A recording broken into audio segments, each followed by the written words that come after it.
How to stop game share on PS5. Hi everyone, welcome back to our channel. Today in this following tutorial I'm going to show you how you can stop game share on PS5.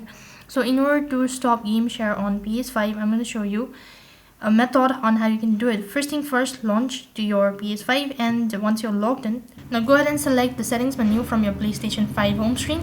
That's gonna be located in the top right hand side corner of your screen between the search bar tab and the user profile. Now from the settings menu, scroll down to users and account.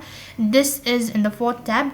That option is located right at the bottom. Now after that, you won't see any option for game share in this menu. Instead, you'll need to head into others.